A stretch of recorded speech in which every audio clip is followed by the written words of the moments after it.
The saloon doors at Stewart's Roadhouse swung open with a slow, groaning creak, letting in a slice of cold desert wind and the heavy bootsteps of a man who looked like he'd fought more battles in his head than most saw in a lifetime. Sergeant Cole Maddox paused in the doorway, silhouetted against the neon lights outside, his gaze sweeping the room with that automatic, restless awareness the Marines had carved into him. His shoulders rose and fell with uneven breaths, and the tension in his jaw said everything. He wasn't here for fun. He was here because being alone with his thoughts was worse. Inside, the saloon hummed with the energy of a Friday night crowd. Pool balls clacked, laughter rose in bursts, the jukebox hummed an old country song, and the smell of whiskey and fried food hung heavy in the air. Most people barely noticed the new arrival. They kept drinking, dancing, complaining about work, shouting over card games, normal things, safe things, but in a small, shadowed corner booth near the back wall, someone did notice him. Ree Dalton sat alone, a half-empty glass in front of her that she hadn't touched in 20 minutes. Her leather jacket was worn at the edges, sleeves pushed slightly up her forearms to hide the faintest trace of a linear scar. White, thin, the kind no civilian would ever carry. Her dark hair fell loosely around her face, and her posture looked casual, almost relaxed, but there was an alertness in her stillness, a precise awareness in her gaze. Ree wasn't here for a drink any more than he was. She was on assignment, one that required silence, invisibility, and absolute control. To everyone else, she blended in as just another tired traveler resting after a long drive through dusty roads. But behind that quiet presence was a woman whose file was sealed above top secret. Active duty special forces, deep undercover. Her mission was simple in writing, complicated in execution. Watch, wait, and track a courier suspected of smuggling military-grade tech to foreign buyers. The courier came to this saloon often, always alone, always confident. Tonight, her job was to monitor, not intervene, not reveal herself. She kept her hands loosely folded, eyes flicking between the courier, leaning against the bar about 30 feet away, and the exits. Her breathing remained steady, her pulse controlled, and her expression unreadable. Everything was routine, until the Marine walked in. She noticed him instantly. His stance gave him away, tense shoulders, scanning eyes, the slightly shaky way his hand brushed across his forehead like he was trying to push away something heavy inside. A man trained for violence, but trying hard not to show it. She'd seen that look before, too many times, usually right before trouble. Cole moved through the crowd like someone forcing himself to be okay. When a drunk man bumped into him, spilling beer across Cole's arm, he clenched his fists, holding back anger with effort visible in every muscle. The drunk apologized, oblivious, but Cole was already fighting his own storm. Ree's gaze narrowed. She didn't interfere. She wasn't allowed to, not unless her mission was compromised. Cole finally reached the bar. The courier glanced sideways at him, but returned to his drink. No connection, no threat. Then Cole turned, trying to make room for someone passing behind him. At the same time, Ree rose from her booth, moving casually. Too casually, to avoid obstructing someone who was stumbling near her. A tiny adjustment, nothing more. Cole, running on adrenaline and stress and poor judgment, interpreted it wrong. Someone bumped into him from behind. He spun fast, too fast, and his fist shot out. Ree didn't even have time to react. Or maybe she didn't bother. The punch connected with her cheekbone, snapping her head a few inches to the side. Not much, not enough to faze someone like her. She took the hit with the type of controlled acceptance only someone who'd been struck in far worse ways could manage. The entire saloon froze. A pool cue dropped. Someone gasped. The bartender swore under his breath. Cole's eyes went wide, his face draining of color.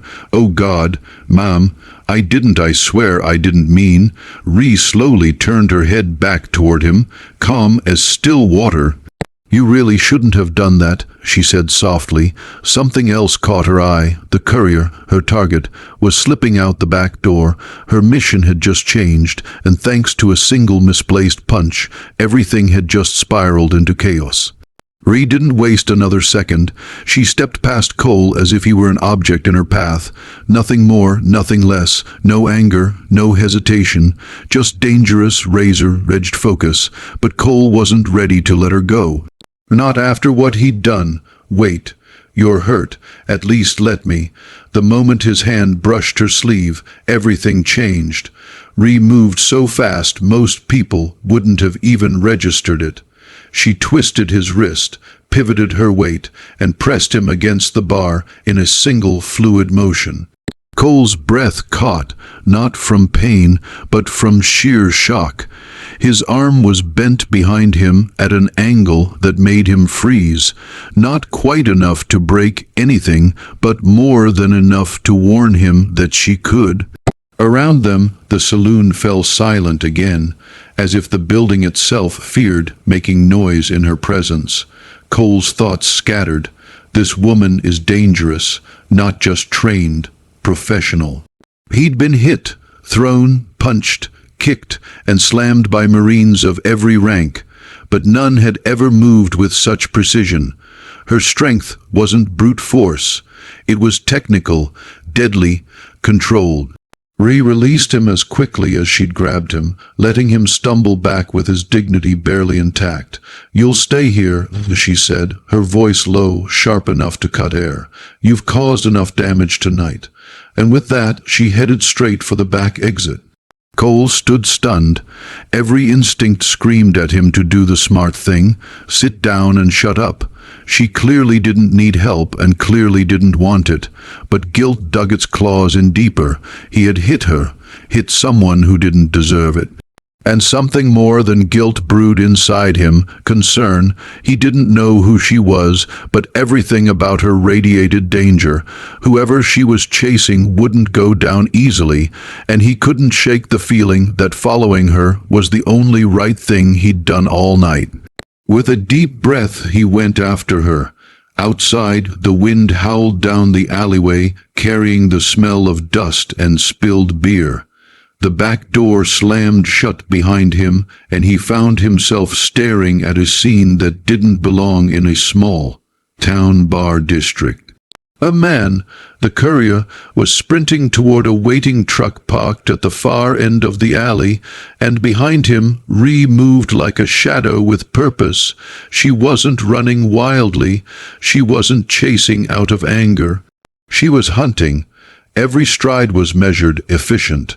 Her boots barely made a sound, her movements slicing through the dark with lethal intention. Cole had seen elite operators in action, but never anything like her.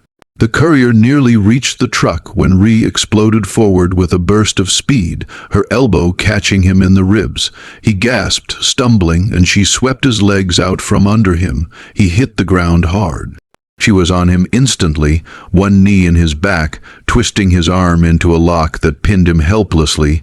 She disarmed him, knife, small pistol, and a concealed Bluetooth transmitter faster than Cole could process what he was looking at. Then shadows shifted. Two more men burst from behind a dumpster, sprinting toward her. Ree tilted her head only slightly, enough to track them without releasing her hold. "Figures," she muttered. Cole didn't think. His body moved before his mind did. Marine muscle memory surged through him as he charged forward. He crashed into one attacker, slamming him into the brick wall so hard the man's breath left his lungs in a wheezing gasp. Ree handled the other. The second attacker lunged with a knife, the blade glinting under the flickering alley light. Ree sidestepped, grabbed his wrist, and delivered a sharp kick to the back of his knee. He collapsed, dropping the weapon. She swept it away with her foot and landed a precise chop to his neck, knocking him out cold. Cole stared, panting. "What? What are you?" Ree didn't answer immediately. She clicked cuffs onto the courier's wrists with practiced efficiency. Only then did she look at Cole. Her cheek, the one he had hit, was already forming a bruise. She didn't acknowledge it. "Someone who didn't want to get involved tonight," she said. Her voice was steady, but her eyes carried an edge that hinted at a world he didn't know, a world she lived in, a world she protected, a world he'd nearly ruined with one misplaced punch. Cole swallowed hard. "You want me to leave?" "No," she said, surprising him. "Now that you're here, you might as well make yourself useful." He blinked. Useful? She nodded toward the unconscious attacker he'd slammed against the wall. "Drag him over, and try not to hit anyone else this time." Despite the danger, despite the tension, Cole felt something unexpected flicker inside him. Respect, awe, and the beginning of a question that would haunt him for a long time. Who exactly was Reed Dalton? The first wail of sirens cut through the stillness of the alley, slow at first, and then rising into a sharp, urgent cry. Red and blue lights flickered against the brick walls, washing over the unconscious attackers, the pinned courier, and the two unlikely allies who stood among them. Ree didn't flinch. She simply straightened, wiped the dirt off her hands, and stepped back from the courier with the same calm precision she'd shown throughout the entire fight. If the bruise on her cheek hurt, she didn't show it. If she cared that a Marine, who had punched her minutes earlier, was watching her, she didn't show that either. Cole shifted awkwardly, wiping sweat and grime from his forehead. His adrenaline was fading, replaced by the uncomfortable realization that he was standing next to someone far, far above his clearance level. She radiated controlled power. Even in silence, she felt like the most dangerous person in the alley. "Police will be here in 30 seconds, Ree said quietly, checking her watch. "When they ask, you saw these men jump me, nothing more." Cole frowned. "You want to lie to the police." "I want to keep my job," she replied. "And my cover." There was no anger in her voice, not even irritation. She spoke the way a surgeon might explain a necessary cut. Unavoidable, clinical, final. Cole nodded slowly, understood. Ree studied him for a moment, her eyes searching, not in a suspicious way, but in a measuring way, as if deciding what kind of man he was. The sirens grew louder, echoing down the narrow street. She sighed, a soft, tired sound, the only hint that she was human after all.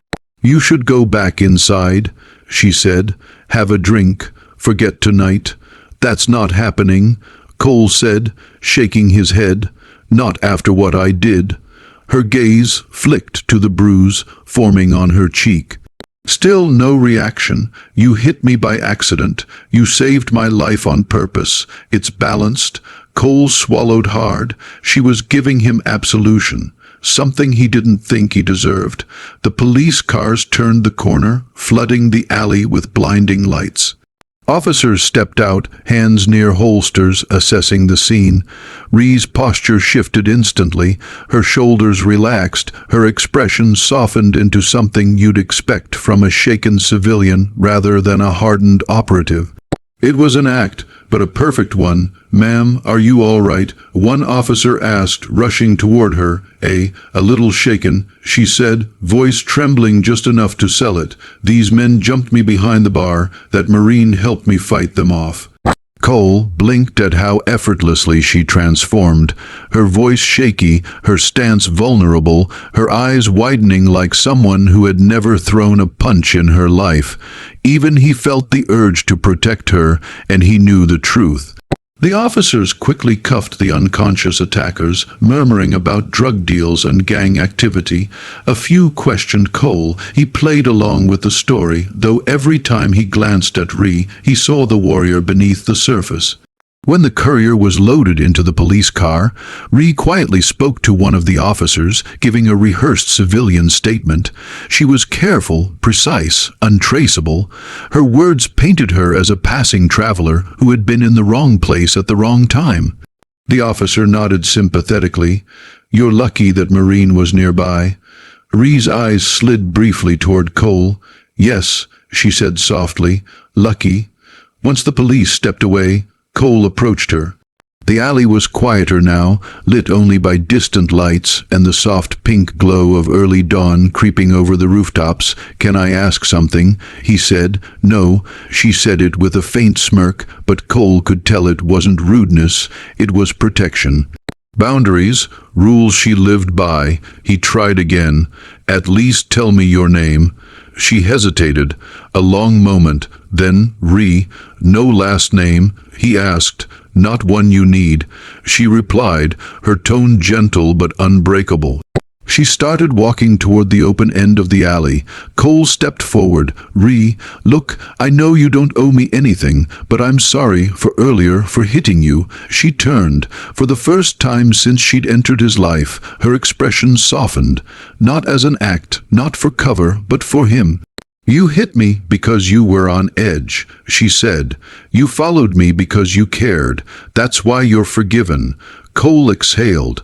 "Will I see you again?" Ree glanced toward the dawn, her figure framed by drifting fog and the glow of patrol lights behind her. "Not unless something goes very wrong," she said. Then she disappeared into the early morning haze, swallowed by the quiet streets. Cole stood there long after she was gone, feeling the strange weight of the night settle around him. He'd walked into a bar expecting to drown his own demons. Instead, he'd collided, literally, with one of the most extraordinary women he'd ever meet. A woman who existed in shadows. A woman he'd struck without knowing who she was. A woman he now knew he would never forget.